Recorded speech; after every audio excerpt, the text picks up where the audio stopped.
அனைவருக்கும் வணக்கம். நம்ம இப்போ செய்ய போகிறது மந்தி சிக்கன். அதுக்கு வந்து ஆயில் கொஞ்சம் நெய் கொஞ்சம் போட்டிருக்கோம். அதுக்கப்புறம் ஆனியன் போட்டுக்கலாம்.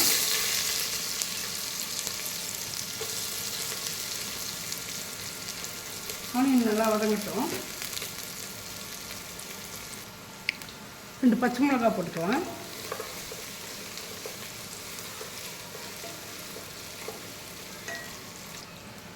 அதுக்கப்புறம் புதினாவும் கொத்தமல்லி போட்டுக்கலாம். அதுவும் நல்லா வதங்கணும்.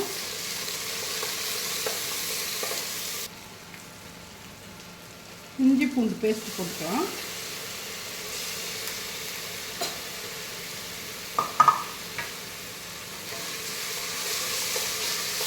இது ஏற்கனவே 1 கப்பு ரைஸ் ஊற வச்சுருக்கோம். பாஸ்மதி ரைஸு ஊற வச்சு 1 ஹவர் ஊற வச்சதுக்கப்புறம் வடிகட்டி எடுத்து வச்சுக்கணும். அதுக்கப்புறம் நம்ம மந்தி பொடி ரெடி பண்ணோம். எல்லா கரம் மசாலாவும் போட்டு பொடி ரெடி பண்ணது.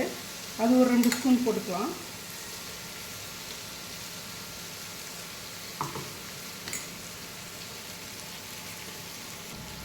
ஆல்ரெடி நம்ம சிக்கனில் வேறு உப்பு போட்டிருக்கோம். இந்த ரைஸுக்கு மட்டும் போடணும்.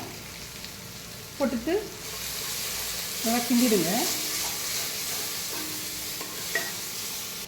இந்த டிஷ்ஷுக்கு தேவையான கொஞ்சமாக மிளகாய் பொடி ஒரு 1/2 ஸ்பூன் அளவுக்கு போட்டுக்கலாம். கொஞ்சம் மஞ்சள் பொடி போட்டுக்கலாம்.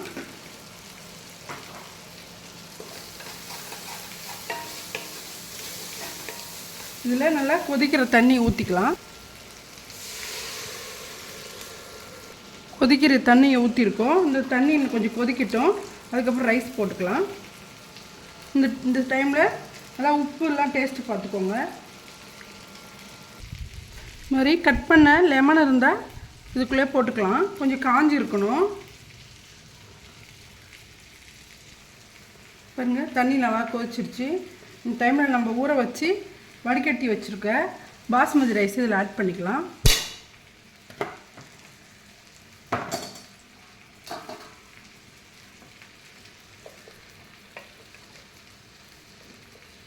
நம்ம போட்ட லெமன் இதிலே தான் இருக்குது. இது கொஞ்சம் வெந்ததாக எடுத்துக்கலாம். நம்ம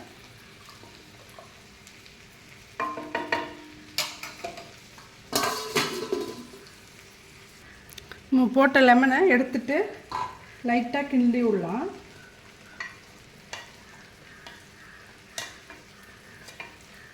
இதுக்கப்புறம் கிண்டினா அரிசி உடையும். அதனால் லைட்டாக கிண்டிட்டு திரும்பவும் மூடிடலாம்.